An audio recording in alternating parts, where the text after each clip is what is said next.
ಬಸವಣ್ಣನವರ ಕಾಲದ ಅನುಭವ ಮಂಟಪ ಅದರ ತೈಲ ಚಿತ್ರವನ್ನ ಇವತ್ತು ಅನಾವರಣಗೊಂಡಿದೆ.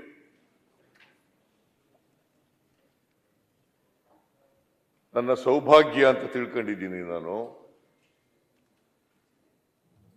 ಈ ಅನುಭವ ಮಂಟಪ ಏನು ತೈಲ ಚಿತ್ರ ಅನಾವರಣ ಆಯಿತು. ಅನಾವರಣವನ್ನ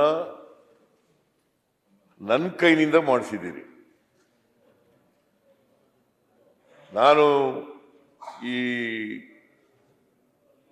ಅನುಭವ ಮಂಟಪದ ತೈಲ ಚಿತ್ರವನ್ನು ಅನಾವರಣ ಮಾಡಿರ್ತಕ್ಕಂಥದ್ದು ನನ್ನ ಸೌಭಾಗ್ಯ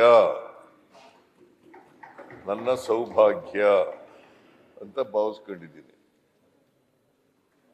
12ನೇ ಶತಮಾನದಲ್ಲಿ ಬಸವಾದಿ ಶರಣರು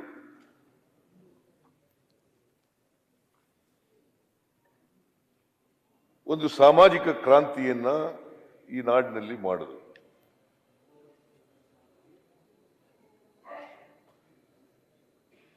ಯಾಕೆ ಸಾಮಾಜಿಕ ಕ್ರಾಂತಿಯನ್ನ ಮಾಡಿದ್ರು?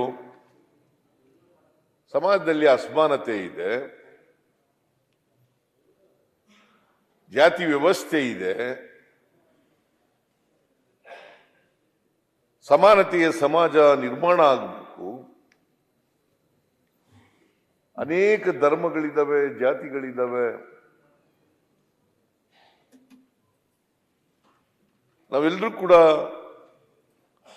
ಮನುಷ್ಯರಾಗಿ ಬಾಳ್ತಕ್ಕಂಥ ವ್ಯವಸ್ಥೆ ಇಲ್ಲ.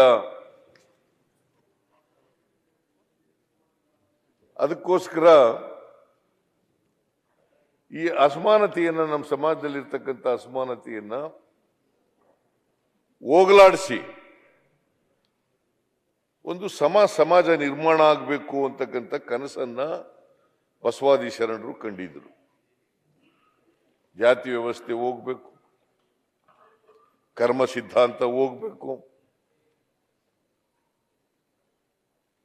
ಮೇಲು ಕೀಳು ಅಂತಕ್ಕಂಥದ್ದು ಹೋಗ್ಬೇಕು,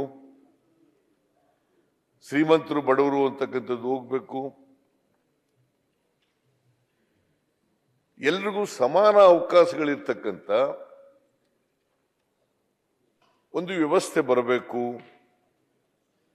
ಕರ್ಮ ಸಿದ್ಧಾಂತವನ್ನ ಸಂಪೂರ್ಣವಾಗಿ ಬಸವಾದಿ ಶರಣರು ತಿರಸ್ಕಾರ